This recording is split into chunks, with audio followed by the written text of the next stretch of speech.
Hi, welcome back to my channel. I do what I love.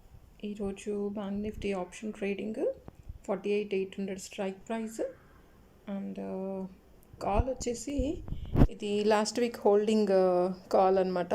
So నేను buy చేసింది 230 రూపీస్లో by చేశాను. Market positive ఉందని చెప్పి, బట్ నేను బై చేసిన వెంటనే ఆ రోజు పడిపోయిందనమాట. ఇంకా హోల్డ్ చేయాల్సి వచ్చింది.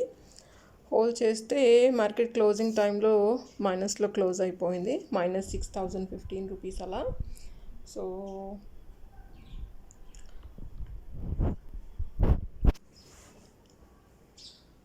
మార్నింగ్ మార్కెట్ పాజిటివ్లోనే ఉంది. ఇవాళ మండే కదా, సో పాజిటివ్లోనే ఉంది.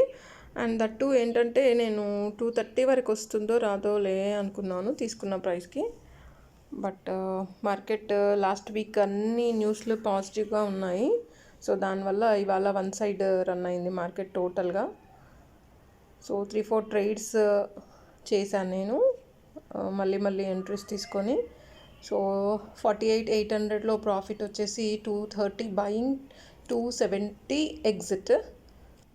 మళ్ళీ ఇంకొక కాల్ ఎంట్రీ తీసుకున్నాను, 49,000 strike price. And call buying వచ్చేసి 190 బయింగ్, 240 ఎగ్జిట్. ప్రాఫిట్ వచ్చేసి 7,500. అండ్ థర్డ్ ఎంట్రీ వచ్చేసి 49,100 strike price. Call buying price వచ్చేసి 180 and exit is 215.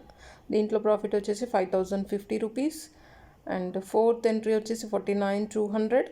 Entry price వచ్చేసి 154 అండ్ ఎగ్జిట్ ఈజ్ 170. దీంట్లో ప్రాఫిట్ వచ్చేసి 2,400.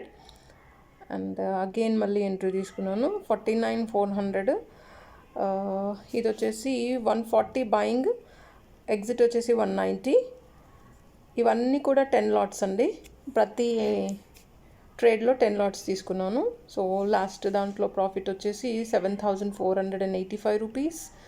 అండ్ డే క్లోజింగ్లో హాఫ్ అన్ అవర్ ఉంది మార్కెట్ అనగా అప్పుడు ఇంకొక ఎంట్రీ తీసుకున్నాను, బట్ అదేం వర్కౌట్ అవ్వలేదు. 160 rupees 25 buying and 160 exit. Market ఏమో 2 హైలో ఉందన్నమాట. రేపు గ్యాప్ అప్ అవ్వచ్చు, గ్యాప్ డౌన్ కూడా అవ్వచ్చు, 2 ఛాన్సెస్ ఉన్నాయి. సో మళ్ళీ బయింగ్కి ఛాన్సెస్ ఇస్తే గ్యాప్ డౌన్ అవుతుంది. సో సెల్లింగ్ ఛాన్స్ ఇస్తే మాత్రం గ్యాప్ అప్ అవుతుంది. సో దానివల్ల ఎందుకులే, రేపు ప్రీమియం తక్కువ ఉంటుంది కాబట్టి మేబీ ఛాన్స్ దొరికితే రీఎంట్రీ తీసుకోవచ్చు అని చెప్పేసి నేను ఎగ్జిట్ చేసేసాను. తీసుకున్న ప్రైస్ వచ్చేసింది, కాకపోతే -30 అనమాట, ఓన్లీ 30 రూపీస్ లాస్. సో ఓవరాల్గా చూసుకుంటే నాకు 28,710 రూపీస్ వచ్చింది అనమాట ఓవరాల్గా ఇవాళ ప్రాఫిట్. సో మార్కెట్స్ పాజిటివ్లో ఉన్నప్పుడు ఇలా ప్రాఫిట్స్ వస్తాయి. బట్ మనము మార్కెట్ పాజిటివ్లో ఉంది కదా అని చెప్పేసి ఎక్కువ హోల్డ్ చేసుకోవద్దు అనమాట. ప్రాఫిట్స్ కనబడగానే తీసేస్తూ ఉండాలి. మళ్ళీ రీఎంట్రీ దొరికితే అలా ఎంట్రీస్ తీసుకొని మళ్ళీ ఎగ్జిట్ చేస్తూ ఉండాలన్నమాట.